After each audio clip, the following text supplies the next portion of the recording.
When I was surfing and I watched that, wow, you're so much professional, and it's really pleasure for me talking with you. And I prepared too many questions No, here. it's all good. It's very nice to meet you too. What is this for? The whole idea is I'm going to prepare some kind of talks like this with cinema guys in any majors, for example, the cameraman, the sound guy, the boom operator, and the costume designer, any part. And Okay. and after this project completed, I'm gonna edit and post it on Instagram and YouTube. So any kind of filmmakers, film enthusiasts, or anybody which loves cinema, and maybe these talks would be a small clue or some tips for them, helping them to start business. Just like that. Okay. Cool. I was talking to some people from the Africa or in the South Asia or East Asia, and what I understand that there's low amount of film schools and you know it, they don't have any sources. So these talks would be very helpful for them, I hope. Awesome. That Awesome. Sounds great. that's the whole idea. Okay, cool. Let's do it. Uh, okay, so we just dive to the questions. I divided three parts. Uh, the first part, just getting familiar to yourself and just some kind of what you've done before in this industry. The second part, Okay. the general talk about the sound and the cinema, and the last part, some technical issues like recording some kind of specific scenes, some tips, something like that. Okay. Okay. Yeah. So just first, please introduce yourself. So, and then we dive to the questions. Yeah. Hello, my name is Fernando Delgado. I'm a production sound mixer based in Las Vegas, Nevada. And do you have any academic sound background or not? Yes, I started in entertainment really in high school. I was a technical theater. I went to a performing arts academy in high school, and I was a technical theater major there. And that really started me along the journey of working in entertainment. And then later on, I went to Full Sail University in Orlando, Florida, where I got a degree in audio engineering.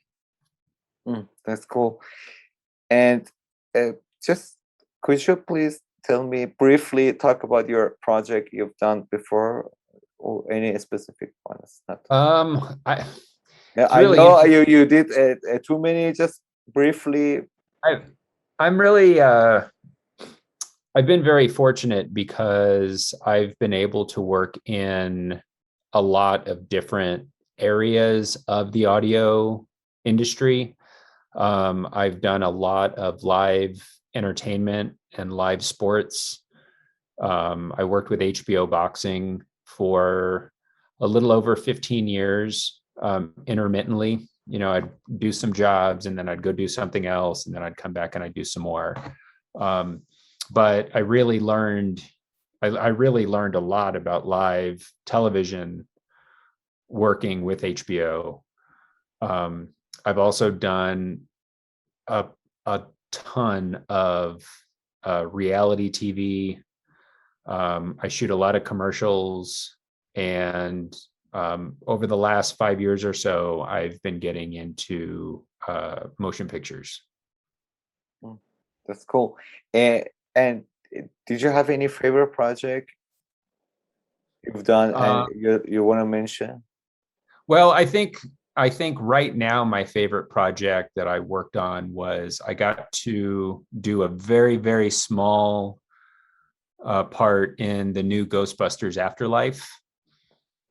And it's my favorite because it's Ghostbusters and I grew up with Ghostbusters. So to be able to record sound for that movie and to sit behind Jason Reitman was just an incredible honor. Wow. And during these times, do you prefer cinema or VOD or TV? Which one is your favorite? Or no, they are all the same for you? They are all the same for me. You know, What I love is recording. uh-huh. That's my love. I love recording. I love microphones. I love recorders. I love mixers. And Because so recording. somebody thinks that cinema has more credit than the VOD or TV, and they mostly prefer work on cinema, for example. That's why I asked you, do you have Yeah, any specific I I favorite? think I have some friends that are like really into movies and they want to work in movies because that's where their passion is. My passion is audio. My passion is microphones, mixers, recorders. So I really don't care as long as I get to hit record. If they propose you at the same time two projects, for example, one from the TV, one from the movie, which one do you prefer? I think I think it would really depend on who I'm working with. I think I'm at a stage in my career right now where um, it's more important to me to be working with good people than to be working on a cool project. And your most difficult project, what was it? Oh man, I can't. I don't know. Difficult. Difficult how? For example, for me, I also work as an audio, and just recently I engaged on some documentary projects, and one of the toughest project was that we were recording on the top of the mountain, Okay. and the first mistake was last mistake because it was very difficult holding a boom at the same time and carrying the mixers and also watching myself which don't fall down because I couldn't see down because it was too deep. Right. That was very tough, and all the time the cameraman and director just reminded me just watch yourself because you are focusing on boom and you don't see your feet. uh, Right. that was physically difficult for me.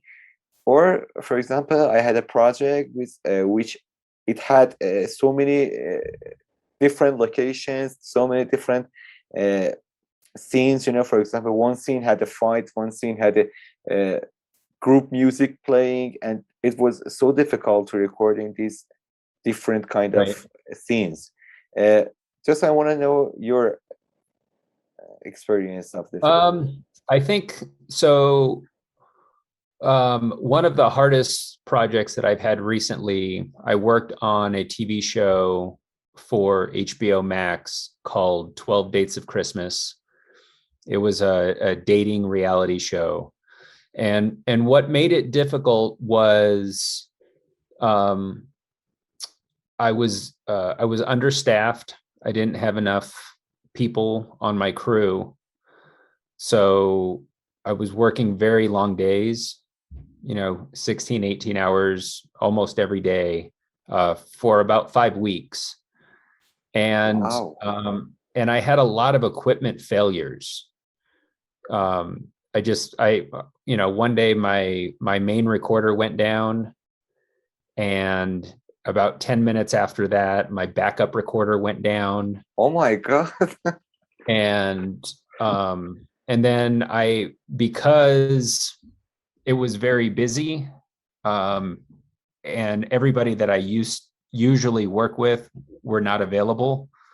So I had a new crew that I didn't know very well.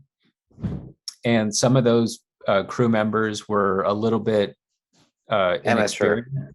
Yeah. And so troubleshooting and being overly tired and having equipment failures and then just dealing with production, like I didn't really get along very well with the director. He was a nice person, but our personalities just didn't agree with each other.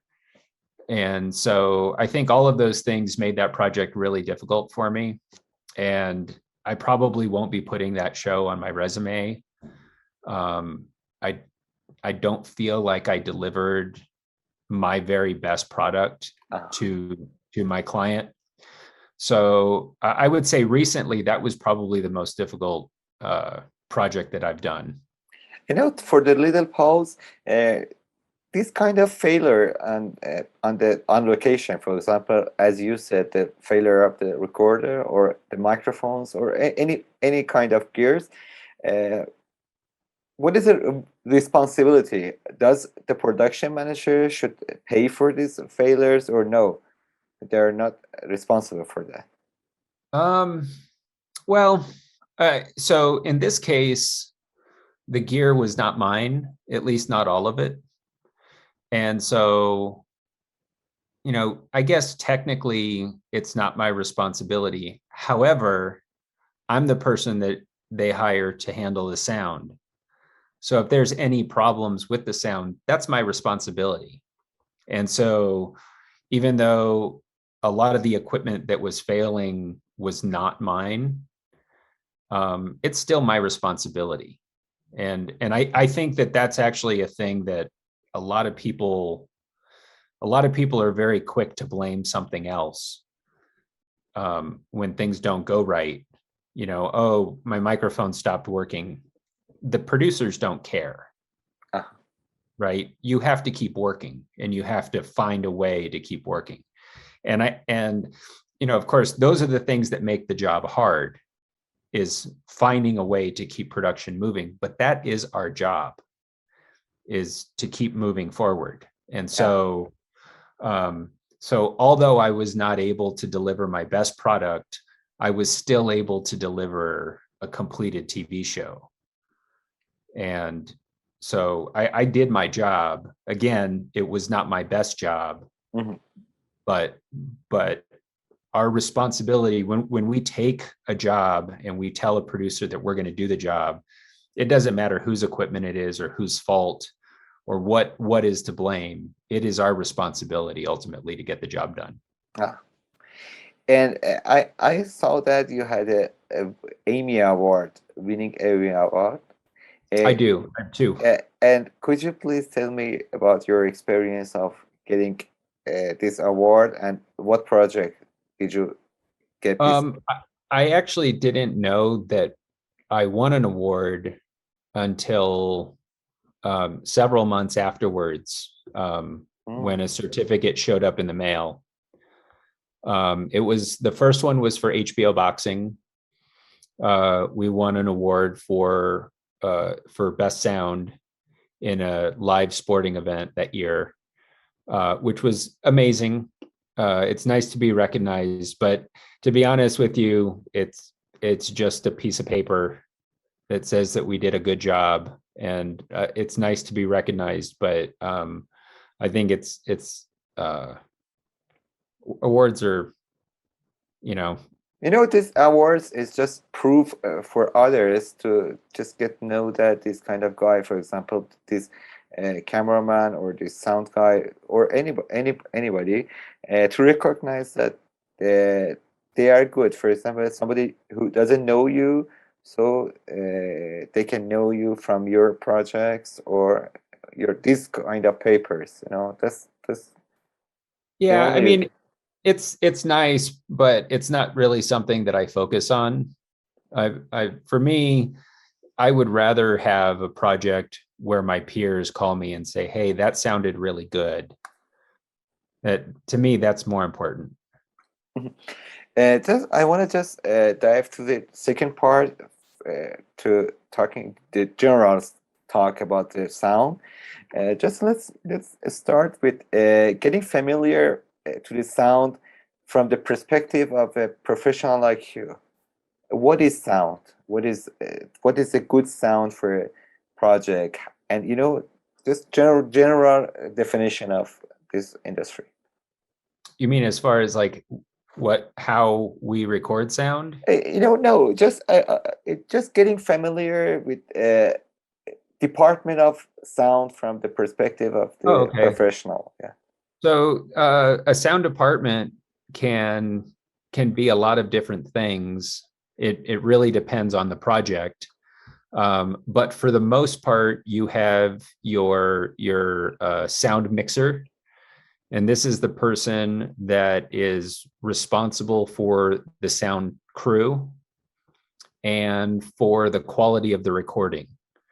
So this is also the person that is communicating with production and running the department. That, as a sound mixer, I'll decide what microphone is going to be the best microphone to use, what recorders, what equipment we need to execute a nice sounding show. And then you have, depending on the type of show, so let's say you're doing a feature film, then the next person would be your boom operator.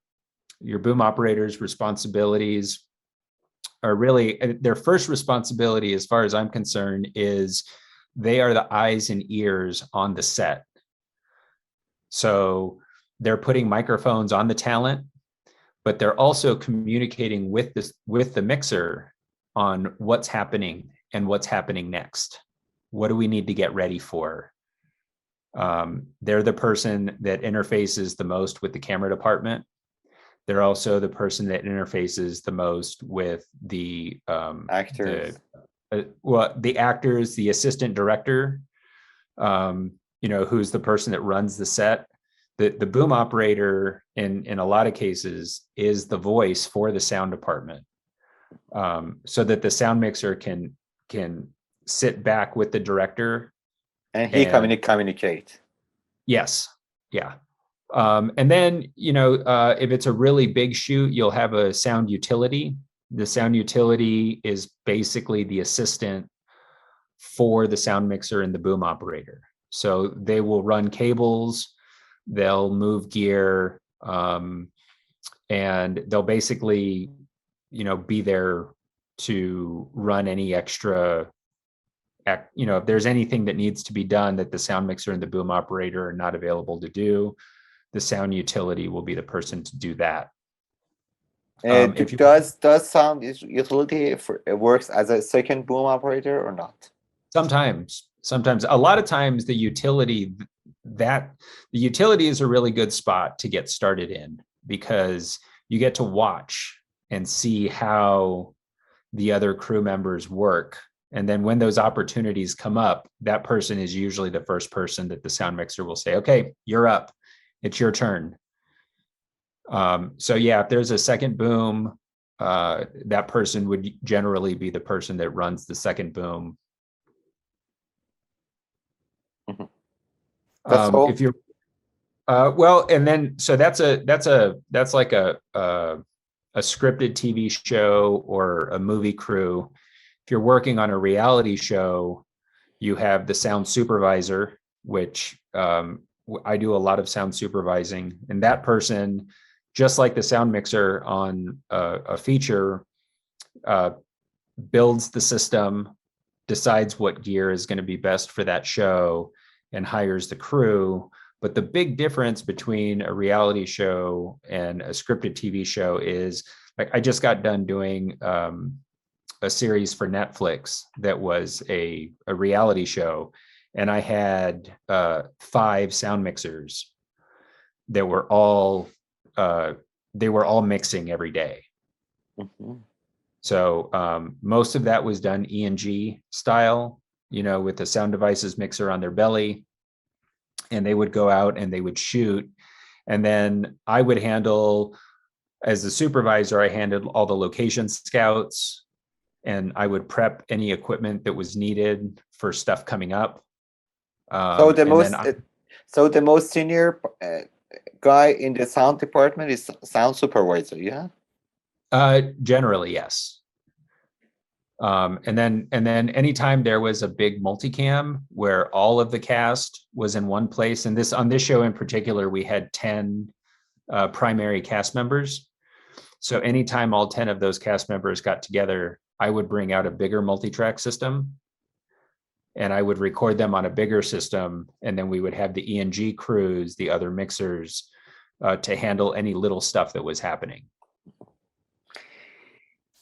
And you know, this is a the next question is kind of a challenge sometimes happens. You know, some directors says that okay, we fix in post. I've heard too many times on set. You know, it seems that they don't care too much about the sound, and they think that okay, everything which is messed up on location, we can do it on post on a studio. You know, do you agree with this sentence? And next, I want to talk about we talk about the difference between the studio sound and field sound recording. Right. So I disagree with that statement completely. And so what I do is I always record the best sound that I can possibly get. Now, there's always going to be circumstances, especially in scripted work, where there might be noise, or you might hear the director giving direction to the actors during the take. For instances like that, then they're probably going to have to do ADR and replace that dialogue. But I'm a big believer that when you show up to work, you deliver your best product every day, all the time, so that they don't have to replace the audio. And I've done a lot of shoots where the environment is less than perfect. And that's why it's important to select the right microphone. So if you select the right microphone, you can always get usable audio. Almost always. We talk about this part, the selecting the right microphone next. And what's the difference between the audio from recorded on a studio as an ADR or and field recording audio? What is the difference? Well, technically, I mean. A studio is not going to have to worry about exterior noises, right? It's a soundproof room on a floating floor where the environment is designed to capture perfect recordings. Field audio is audio recorded in less than perfect environments. It's never perfect. There's always going to be air conditioning noise, or train, planes, automobiles, people yelling, wind, and any other number, birds chirping, dogs barking, you name it. The environment is always less than perfect. And that's also what makes it fun, is overcoming those challenges and delivering a really great recording despite the imperfections in the environment. As an audio guy, which sound do you recommend to the director? Studio sound or field sound recording? I think it depends on the project. I think, I always tell my producers that noise doesn't bother me as long as we can justify it in the shot. So as an example, if you're shooting at the beach and you hear waves crashing and the murmur of people in the background, but it looks like you're shooting in a bedroom. Well, those sounds don't justify the shot. They don't match. But if I can see the water Yeah. and I can see the images of the people in the background, then those sounds are justified. And so then I'm okay with it. And it's very usable. And that means that post-production will have to do less cleanup. And for a person who wants to start to get in sound department, what is the way? How to start getting to this department? I don't think that there's any one way. But I think the most important thing to do in any industry when you're first starting out is to get to know the people in that industry and make friends with them and express to them what you want to do and what your goals are. I think it's very, a lot of people want to help you. And so if they know what you need help with, a lot of times when they see that you're serious and they feel like they can trust you, then they will invite you in. And that's very much how I got. I went to school and I got a job in a recording studio, and I started my career that way. So I didn't come up in television the same way that a lot of my peers did. A lot of my peers started off as a production assistant, and then they did exactly that. They met the sound people, they became friends with the sound people, and then when those opportunities came up, they were invited in. So, and that's how I do things. Anytime I meet somebody new, when I feel like they're serious, when I feel like they're ready, I'll invite them in always. And to getting pro, any recommendation? How to get in this industry to be pro? Practice. Just like anything else. You want to play guitar like Eddie Van Halen, then you better practice your guitar like Eddie Van Halen. Right. And I think that's exactly the same. You don't get good overnight. You have to have mistakes. You have to make mistakes and then learn from those mistakes and bounce back and never quit. And then one day you wake up and you know what you're doing. Mm-hmm. And to working as a sound department, the sound mixer needs to have a good ear, and best hearing. How to improve hearing to be a good sound mixer. I think it's the same. It's going into the field and recording and practicing stuff like mic techniques and putting microphones on people, and those people move around and you hear the rustling of their clothing, and so that okay, I need to move the microphone so that it's in a better spot. And then you move the microphone and they sound like this, and then you need to move the microphone again so that you don't hear the rustling, but then it doesn't sound like this. Yeah.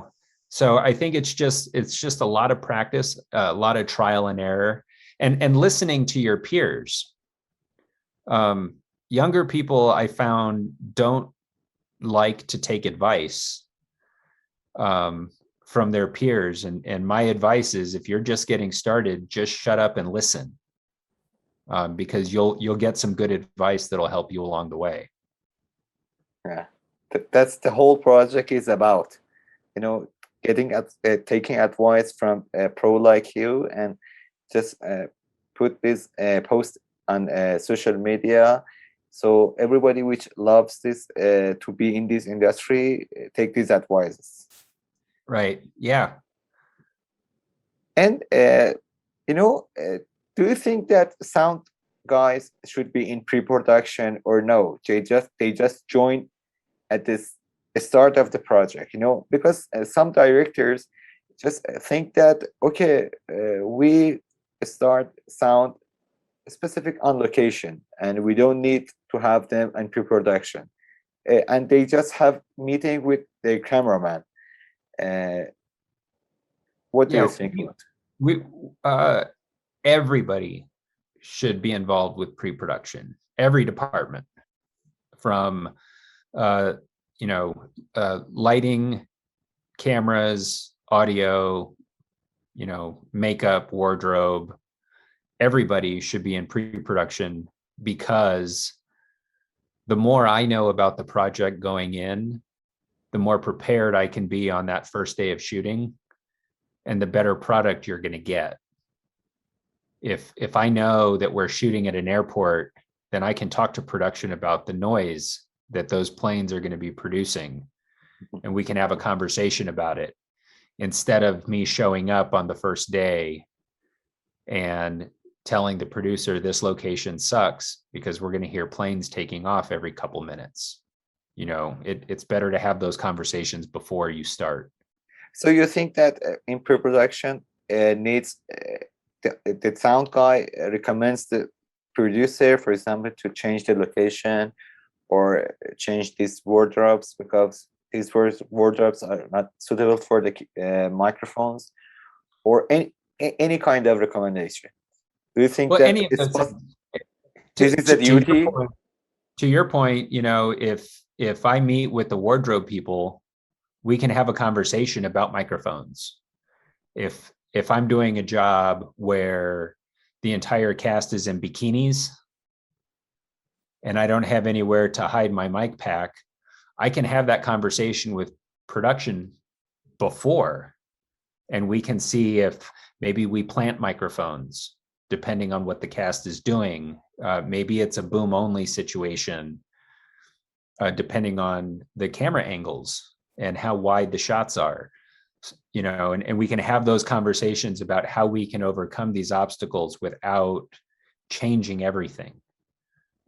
Recently we had a shot, and it was an extremely long shot, and the lens was 18 fixed, completely wide, and there were too many people, and they were playing some guitars, and in some part they were singing and talking, and it was a documentary, and I couldn't tell the wardrobe, for example, to change the clothes or set the scene.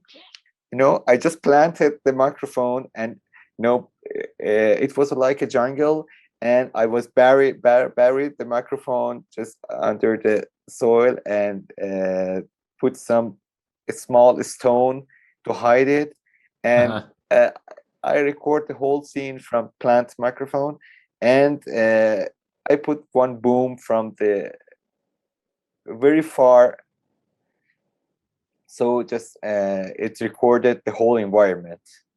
In Right. the mix, they put these plant microphones and the boom together, so it makes the word of the scene. That was my solution to that very difficult scene. And there's always a solution, and that's why pre-production is really important. Is if we know that we're going to go into a difficult situation ahead of time, then we can get the tools that we need to make it work. And what is on location sound duties? What's the duty of sound department on location? The same as in a studio, to record the best sound possible. And every project is different. Primarily, we record dialogue, but I just got done shooting a commercial over the weekend where I spent 2 days just recording sound effects. So the responsibilities vary from project to project. But at the end of the day, our job in the field is to capture the best sound we possibly can, given the environment that we're shooting in. There's some challenges I've seen before, that some sound designer says that you have to record all the Foleys and sound effects on film, but some sound mixer says that, okay, we just record the dialogue so clean, and for recording the sound effects and Foley's, we need a studio. And what do you think? This is a unfit location, sound recording to record the sound effects and Foley's, or no? This is a post-production duty. I think it's a little of both. The nice thing, or one of the neat things about this industry is that there is no right or wrong way to do any of it. And so if I can record sound effects in a studio and it's going to work for the project, great. That's awesome. But in many cases, like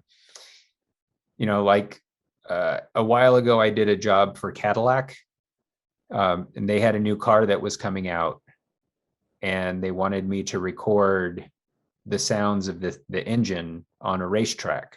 Mm-hmm. You can't do that in a studio. Just contact microphone. So we put mics inside the car, we put mics outside the car, and we recorded all sorts of different sounds with all sorts of different microphones, and it worked great. But you can't do that in a studio.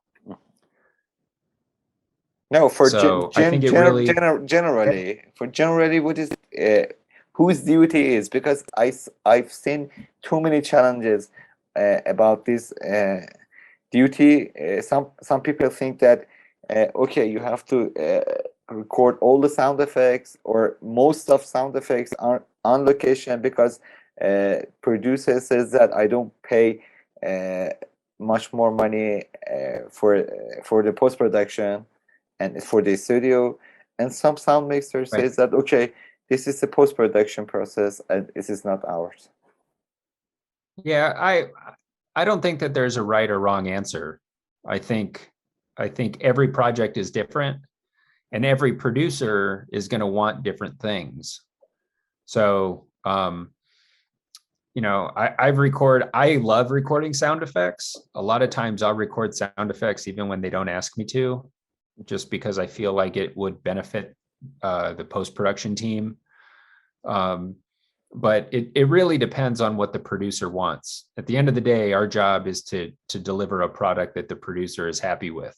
And so if they want me to record some sound effects in the field, great. I'm happy to do that.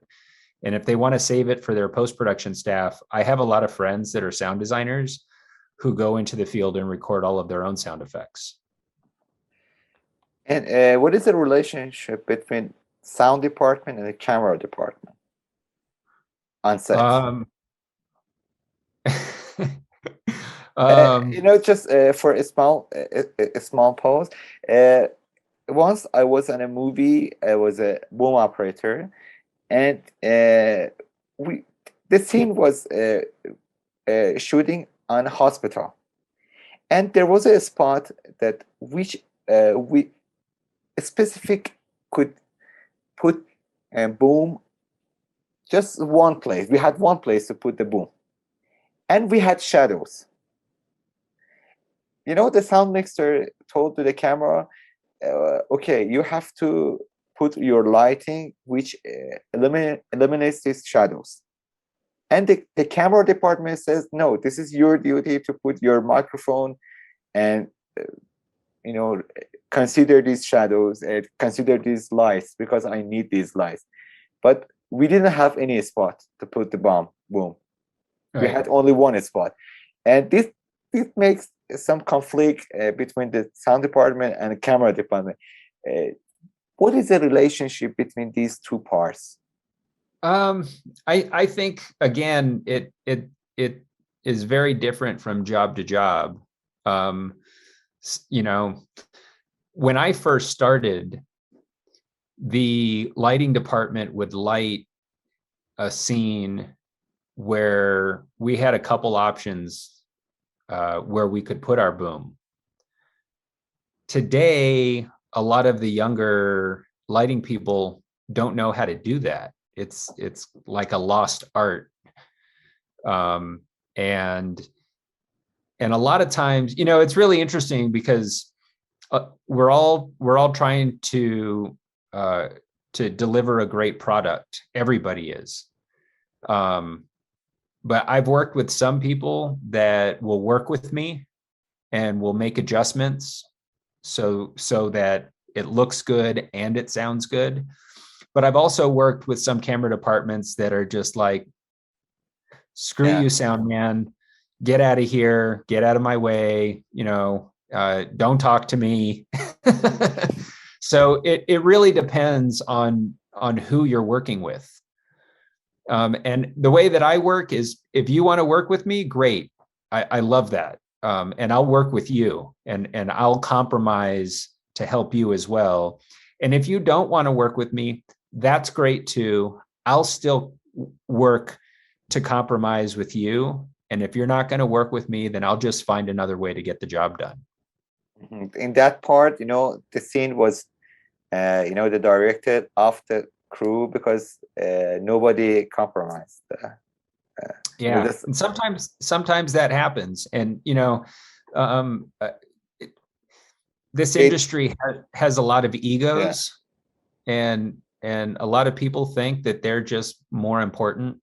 I did a show earlier this year where the camera department was just a nightmare to work with. The director of photography and the first AC, they were yelling at my department all the time.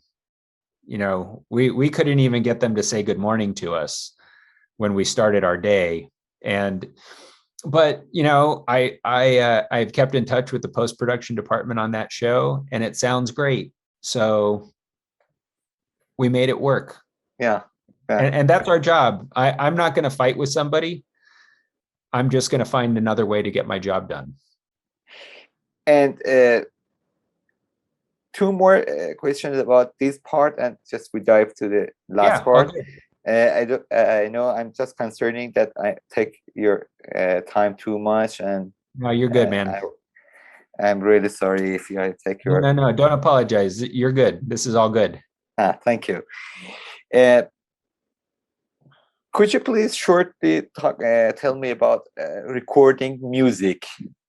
It's different than the field recording, music recording. What about music recording? Just general definition of music recording. What is the difference between music recording and field recording? Are these two different parts, or no? Somehow they are just linking together. For musical films like La La Land, for example, for a musical film like this is very important because maybe a sound mixer involves a movie that like Whiplash, like La La Land, like films which is musical. So I want to we talk about this part generally. Well, all recording is the same as far as I'm concerned. Our goal is to record the best sound possible, and that sound could be a voice, or it could be an instrument, or it could just be a sound effect. And so I have a music background. When I went to school to learn how to record music.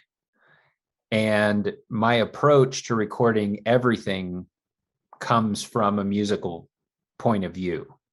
So in that regard, I feel like it's all the same. If you're recording a voice that's talking, or you're recording a voice that's singing, you still have to put the microphone in the right spot to get the best quality recording that you can. And same thing goes for instrumentation. It's really the hard but fun part of this job is selecting the right microphone for whatever it is that you're going to be recording.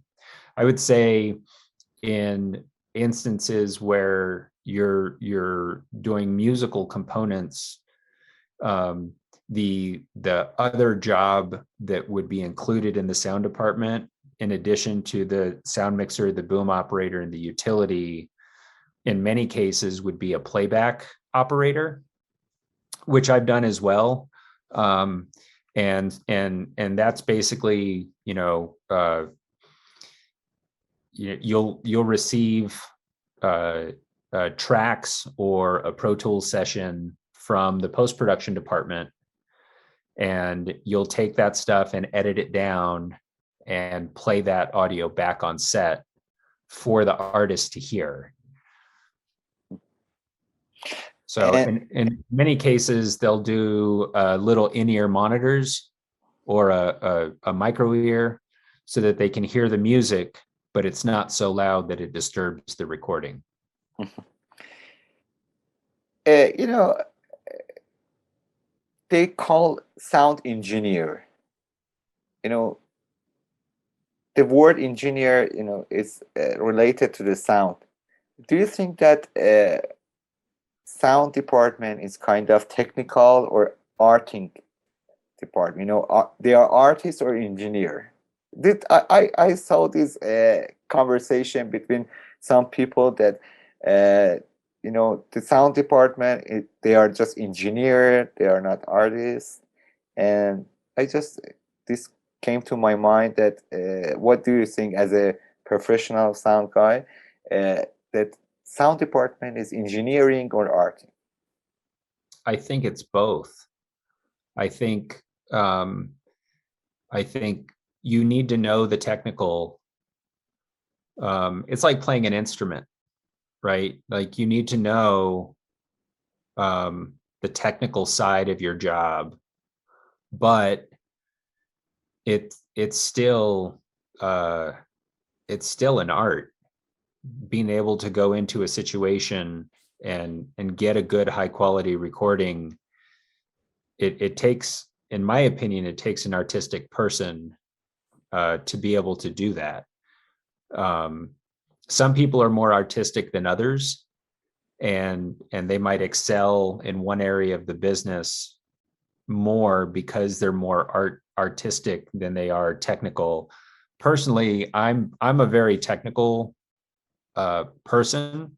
Um, I get excited when new tech comes out, and I can get my hands on it and touch it and push buttons and ride faders and stuff like that. But I think the actual recording process and the mixing process, if anybody says that mixing is not artistic, they're crazy, because you have to know, you might technically know what an EQ does, but you have to be able to hear what that EQ does and make a decision on how to use that EQ or compressor or whatever to make something sound better. So I think it's split right down the middle. I think if you're very artistic or you're very technical, you might not be, good at this area or good in that area. But if you have a nice mix of both, I think, this is a great job for you. And so let's move to the last part, the technical part, which I think is your favorite. In somehow I'm like you, I'm really geeky.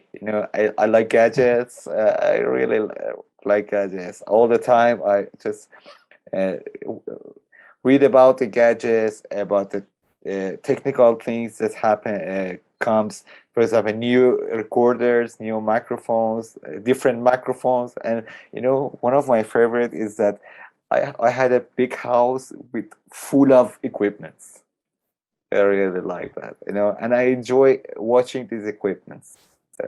In some part, I'm like you.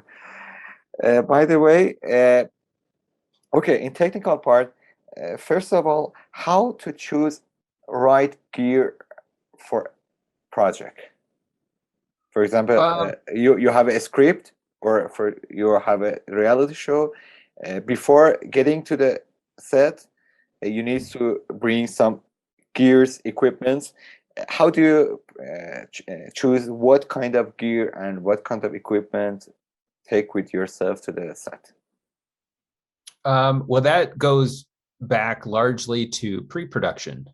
If the more information that I know about a job, the better decisions I'm going to make on what equipment is going to be needed to do that job. So, a lot of times what I'll do is I'll ask my client, how are we shooting this? What is there a lot of movement? Are we going to be in one place? How many people, how many cameras? All of these things go into deciding what equipment I'm going to use. And then what are we doing? Are we recording dialogue? Or are we recording sound effects? So that I know what kind of microphones that I need to be bringing. And then if I have a chance to do a location scout and I can be in the environment that we're going to be shooting, that will help me decide, okay, we're recording dialogue. Am I going to bring a Sanken lavalier mic, or am I going to bring a DPA microphone, or am I going to bring something else that's going to work better in this environment? So DPA is my favorite lavalier mic. DPAs are great microphones. Great microphones. I love them. I use them on a lot of jobs. But a DPA microphone sounds very different. Like a 4060 sounds very different than a Sanken Cause 11. And so if I know that I'm going to be, and here's a really good example, if I know I'm going to be in a really loud environment, I'm probably going to go with Sanken is not good. Right, because the Cause 11 has a very wide pickup pattern, and it's got a really, really responsive low end on that microphone. So if I know I'm going to be shooting in a really loud environment, I'll probably go with the DPA lav versus the Sanken lav. Yeah. But, so location scouts and getting all the information is really critical in building the best kit for that job. Any cheap equipment, but affordable. Is there any or not? No, I don't think so. I mean, but today recorders are really inexpensive. You don't have to have really expensive equipment. You just have to know how to use it. No, like microphones, for example. Oh, well, yeah, I'll just say this: you get what you pay for, and I believe that if you're just starting out, what I suggest is borrowing or renting so that you can hear the differences in these microphones. But generally, a really high quality microphone is going to be more expensive. So you don't recommend to use cheap gears, for example, for small projects? I recommend using any gear that you can get your hands on. I really believe that the gear doesn't really matter. If you know how to use the gear, you can get a high quality recording. That was one of my questions. Does any relation between quality and the gear, or no? It's important to how to use that. I think it's more important to know how to use the gear than it is to have expensive equipment. And just I want to just dive to some specific scenes, if you don't mind. But for example, I tell you some scenes, and if you want to talk about these scenes, how to record this, some small tips. Okay. First, shooting in a indoor in car. How do you mic up? Which kind of generally microphone do you use? Small tips, just. So I don't necessarily have a microphone type, but I do recommend planting microphones instead of putting a microphone on a person. in a It, car specifically. mhm. I plant microphones in cars all the time, and it doesn't really matter what mic you're using. Speaking of like lavalier mics and small condenser microphones, I do use the DPA. I think they're the 6091, or 99, maybe they're the 9. 6099, They're the big one. the little shotgun. Yes, I You know know. which one I'm talking about? Oh yeah, Yeah, I know. those are great. I use those in cars all the time. They sound amazing. I'll also use lavs. The reality show I just got done shooting last month. Anytime we needed to do any car shots, I was using the Sanken Cause 11 and just Just sticking on the planting roof, them. for example. Yeah. Yeah, I sometimes I'll put it above the sun visor. In this case, all of the cars that we were using had a sunroof. And so I planted the microphones in the sunroof and I put the wireless pack on top of the sunroof. Ah, yeah. So it wasn't And visible. yeah, so it wasn't visible. It was It very wouldn't easy to pick up hide. the ambient. You'll hear the car a little bit, but you're going to hear ambience in every microphone that you use. So it's really just a matter of placing that microphone in a spot that is going to pick up the voice the best. What about the action scenes? How to record action scenes, like following cars, or for example, movies like actions. Boom, boom, boom mics are, shotgun mics are awesome. I also, a lot of people just use one microphone or one microphone type. A lot of people use the Sennheiser 416, which I use quite a bit, but It's very general. I also use Shep's CMITs at the end of my boom. I'm a big fan of the Sanken CS3E, which is an amazing shotgun mic. It's got awesome off axis rejection, so it's really good. It's directional. Yeah, very directional, very directional. It even takes a little while to get your ears used to the pattern of the microphone. When you first use it, you're like, I don't think I like it so much, and it's because you're not using it right, because it's very directional. So I'll use that microphone a lot in really high noise environments. What about the Sennheiser MKH70? Use the 70 a lot. If you're, especially, that's a long shotgun microphone. And so if you're not able to get in close, that's a really good microphone to use. You can really be, pretty far away from the sound source and still be able to get really good sounds. And what about the outdoor noisy locations? Anytime it's noisy, I use the Sanken CS3. That is my go-to shotgun mic for outside noise. If I'm doing interior sounds, I'm more likely to use a cardioid or a super cardioid microphone versus a shotgun mic. So I might use the Sennheiser MKH50 which is an amazing, yeah, or it's a 40.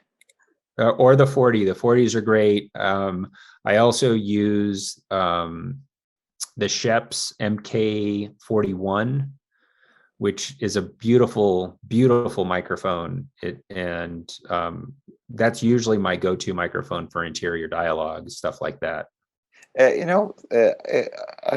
was in Berlin. I was working in Berlin, some documentary, and there was a professor, which he was a sound designer, and he worked a lot with the Hollywood and for 50 years. Oh, and he told us for interior sound recording, use shotguns which they have a back pattern, so it would pick the dialogues much more natural than the than studio sounds.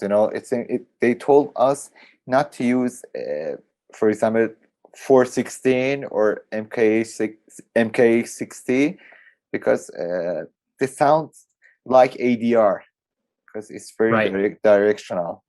And Right. instead use MKH 40, for example, or 50, Yeah. as you said.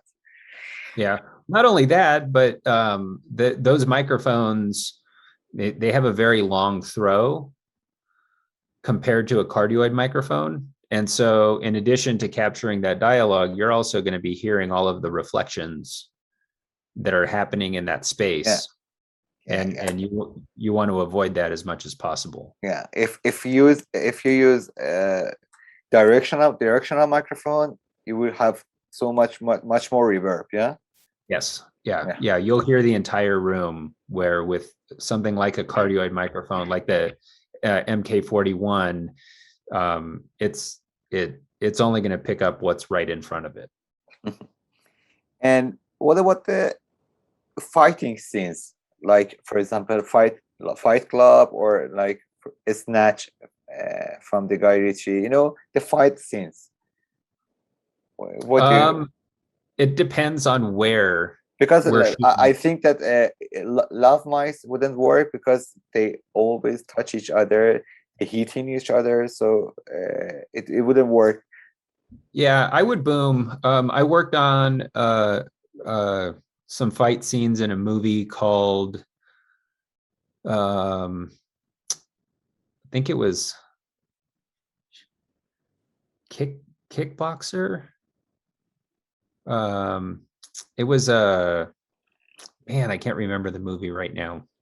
But anyway, Mike Tyson was one of the characters that was doing the fighting. Really? Yeah, it was cool. It was but it was Act all for interior. movies, Mike Uh-huh. Tyson? Yeah, yeah. And all of the fight scenes were inside. They took place on the inside of a prison. We shot it in a studio, but there were prison bars, and it was really low ceilings and stuff. So we used shotgun mics for all of that. And for the position of the shotgun, do you prefer shooting from the up or from the down? I prefer to wherever sounds best. If So in the same position, which one do you prefer? it depends on the room. It Mhm. depends on what we're recording. I know some people that say, no, if you point the microphone up, you're doing it wrong. I don't believe that. The the position of the microphone, um, the only thing that matters is how it sounds. And I don't care what it looks like. All I care about is how it sounds. one of my experience is that we were shooting a documentary on Berlin, and it was a portrait documentary, and the client was the film was about a guy which had a very amazing story. He were in a Second World War, and uh, you know in the Second World War the Nazis locked him up in prison because they told them, they accused him, uh, he had a relation with a communist.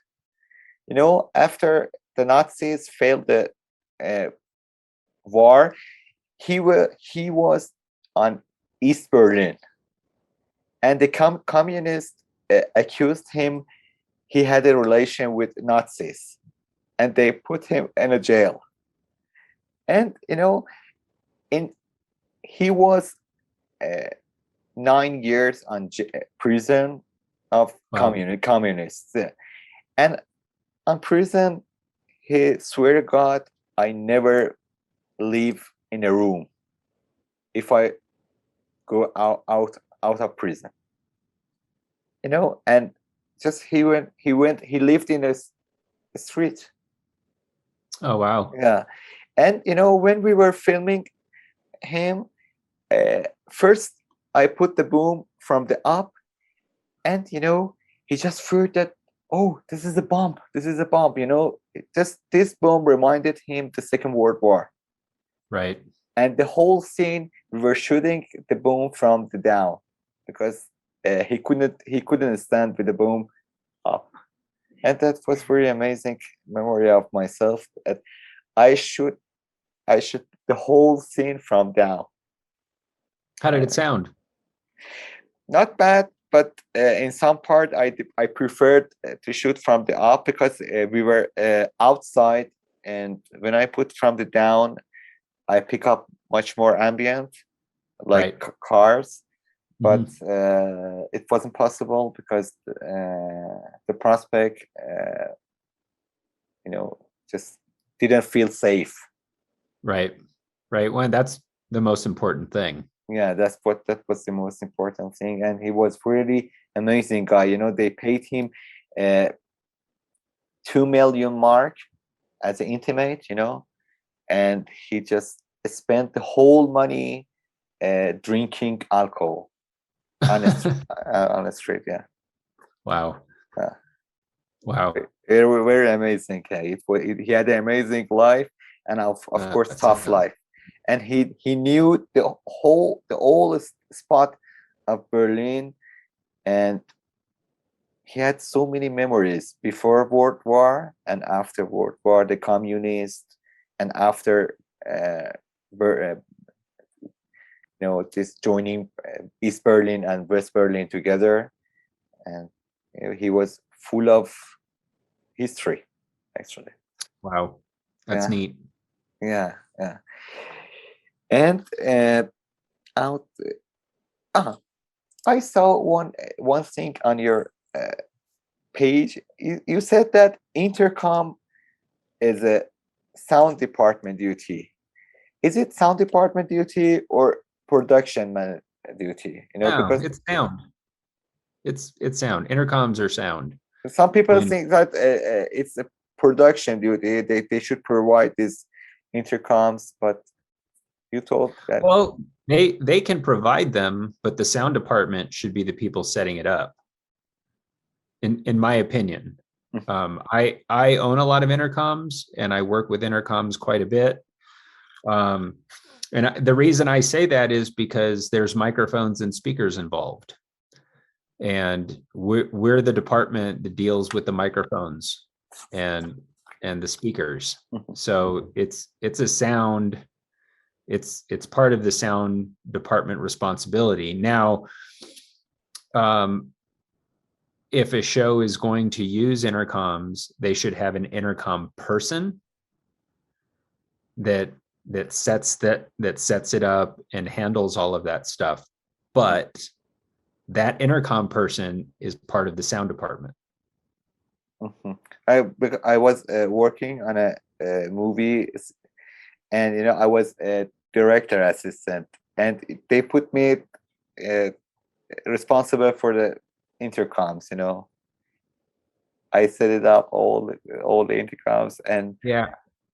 it was the Yeah. sound department duty. It wasn't. Yeah. I I've worked on shows where the sound people don't want to do it, but I guess my opinion of that is that they don't know how, and rather than learning how to set it up, they just don't. And and I'm not like that. If you give me a new piece of equipment that's got microphones in it, I'm going to learn how to use it. Mhm. So I've worked with a lot of sound people that don't want anything to do with intercoms, and that's fine. Everybody has their skill set, but I'm a believer that it's part of what we do in production. Communications are very important. It's important for everybody to be able to communicate. And if I would rather take responsibility for that than let production suffer because nobody knows how to do it. Yeah, yeah. And I know you, I take your time too much. I just few more questions You're and good, man. we're Don't done. worry about it. Don't worry about it. We're good. I'm just concerning that not getting you tired.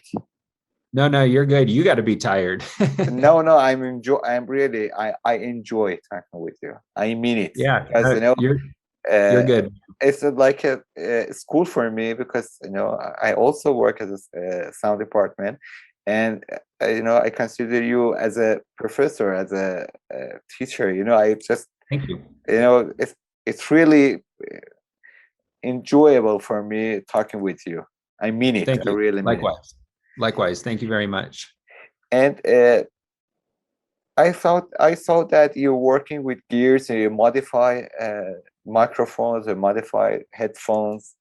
What kind of modification you do? It seems that you have a company doing these stuff. For example, I saw that you take the Sony headphone and you put some microphone on it and do some modification. Right. Could you tell me much more about this modification? What do you do on microphones and stuff like that? I really don't do any modifications. I find people that do that for me. I like to use the gear, and I do know how to fix certain things, but I would rather somebody else do it right. So in that instance, what you're talking about is I had there's a gentleman who you should probably know as well. His name is Gene Martin. He owns a company in Los Angeles called Audio Department. He likes to modify gear and build stuff. He also owns a company called Sound Guys Solutions, and they sell all sorts of different types of products for production sound people. But I asked Gene in Los Angeles to modify a set of Sony 7506 headphones, which is what I use in the field, and to put a biodynamic microphone on it, so that I can basically so that I can communicate with my boom operators. Just for intercom.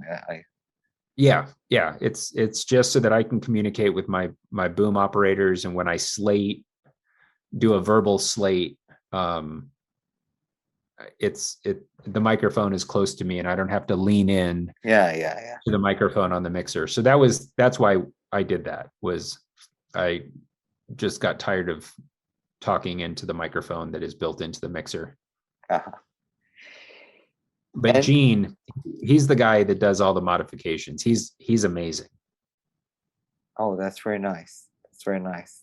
I hope that we can have I can have a chance to talk with this guy. If I'll send you an email. I'll introduce you guys. He's a wonderful person. Oh, that's cool. If you could just introduce me to him. And I'll send an email to both of you tonight. Thank you. And just I have two typical questions for the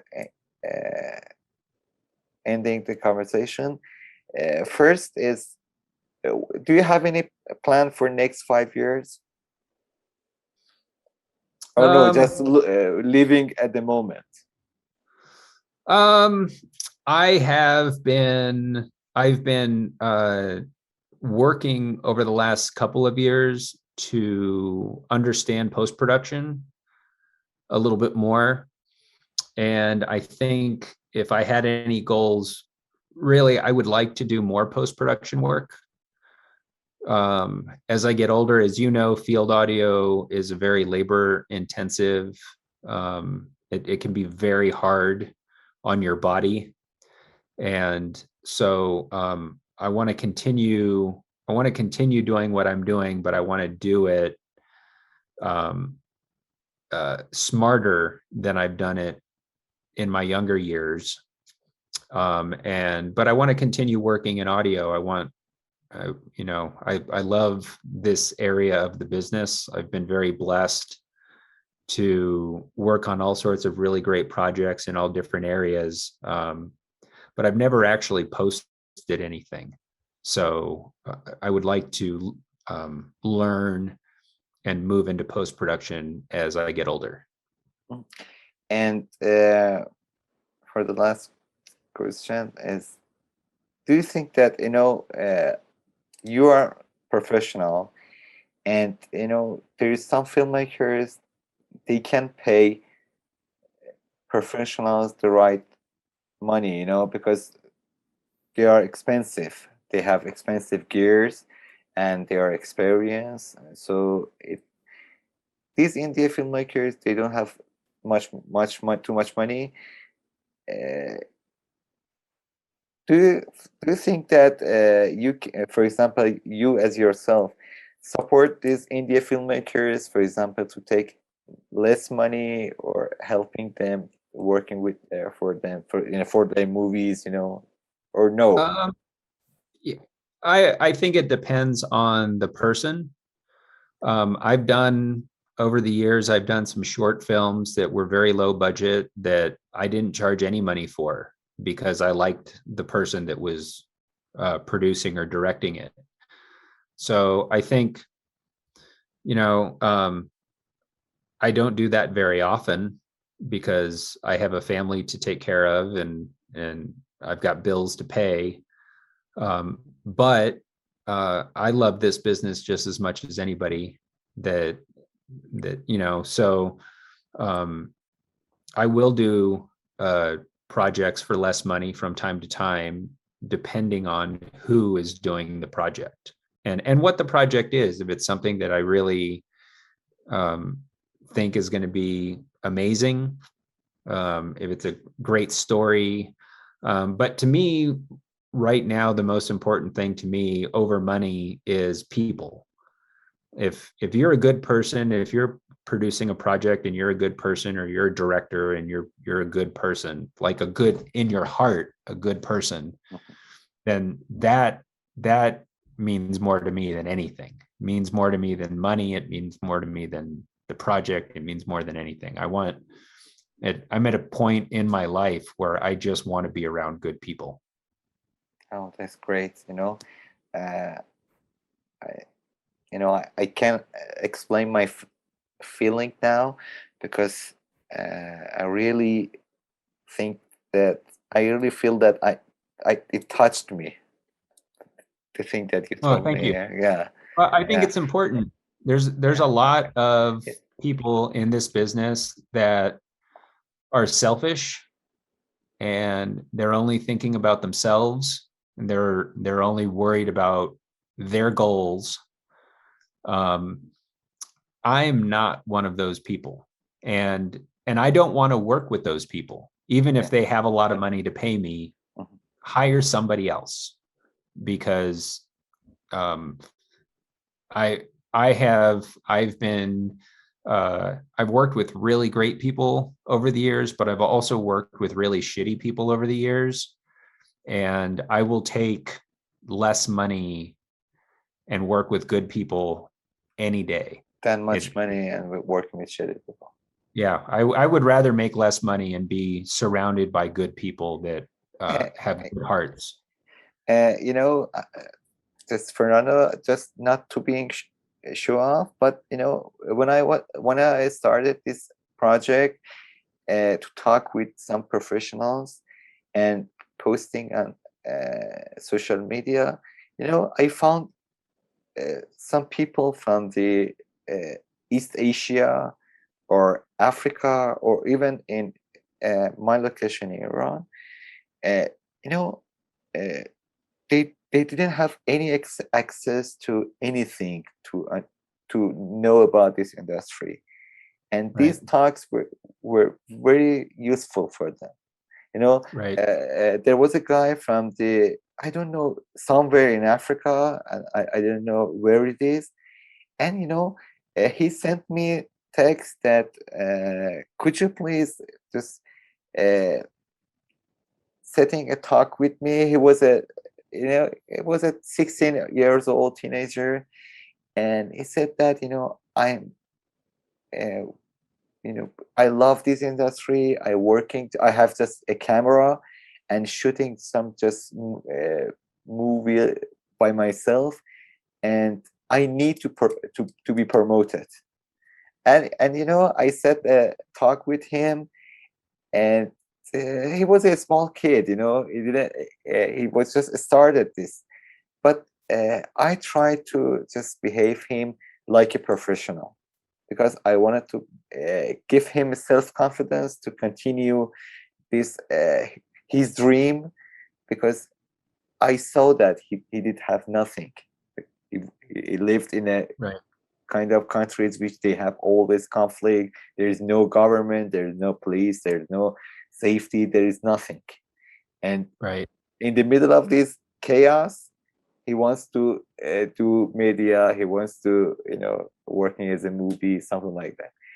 And I really feel that I really feel good for myself, and I always believe that there is a chain of kindness. For example, I help some people help me, and this chain should be always be exist. And Yep. I I agree with you. Nobody becomes successful. Nobody achieves their goals without the help of somebody else. yeah, yeah, yeah. Nobody. Just tonight, It doesn't matter where they come from. Everybody needs help, and that help comes in many different forms. And that's what I mean about good people, right?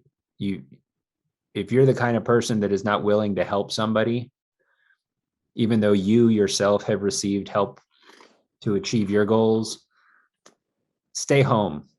I don't want to deal with you, right? yeah, I want people that have big hearts and that want to share this. Nobody gets good at this job by themselves. yeah. You learn from other people every day that you go into the field and work. You're learning from other people. Maybe you feel that this is uh, maybe you think that this is foolish, but I believe in energy. I think that every people has its own energy around himself. I remember I had a friend. Uh, he told me once, some people told to my grandpa, "I really like you," and uh, my grandpa told him, "Shut the fuck up, motherfucker." And yeah, and the person told, I tell you, I like you, and you just uh, feedback to me, "Shut the fuck up, motherfucker." What kind of reaction do you have? And he said that, I can feel that you don't like me. You just pretend me. I feel this energy, it was a joke, but Right. I think that in a real world, it happens, and it exists. Absolutely. For Yeah. example, you can even via the virtual and via the internet, I think that you can uh, grab this energy, which I really wants, for example, do right thing, or no, I just pretending. You can Right. feel this energy, and I really, honestly, I really felt very good energy from you, and that's why I couldn't end up this conversation, and it was like one of my best talks I've ever had. Thank you.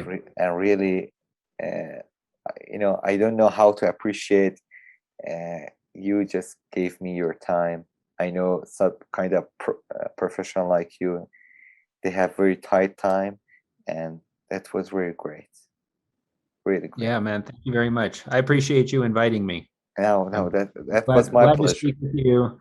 I love communicating with somebody on the other side of the world. It's a Yeah, pleasure to meet exactly, on the you. side of Pleasure to know another you. side of, and just maybe during you were talking, uh, I was just thinking that I hope I could be part of your some professional group of some professional like you, because here we have low amount of people like you in some part, because because of the currencies and economic problems and some kind of restrictions from the government, as you may know. The projects has so many restrictions and so many sometimes, recently I'm not happy with working with this project. Just tonight I was talking with my producer, which I'm working with for these documentaries, and I just told him, just could you please let me just get off this your project. I don't want to just work anymore. Just give me some days off. And really, I hope that in future I can be part of your team. Who knows? Well, if you ever need anything, you just let me know. Shoot me an email. We'll keep in touch. Yeah. Absolutely. Thank you very much. I Thank you appreciate very it. much, Fernando, and wish to get more, to win much more, prizes. For example, like Academy Awards or like Cannes. And Thank you very much. I reserve the front seat on Academy Award and just say you, hey, hello. I love it. I love it. Yeah. Thank you. All right, man. Thank you very much. You have a great rest of your evening. Get some sleep. Yeah, it's like, let me see. It's 2:30. It's 2:30 Wow. Yeah, get out of bed. Yeah. I used to. I get used to it.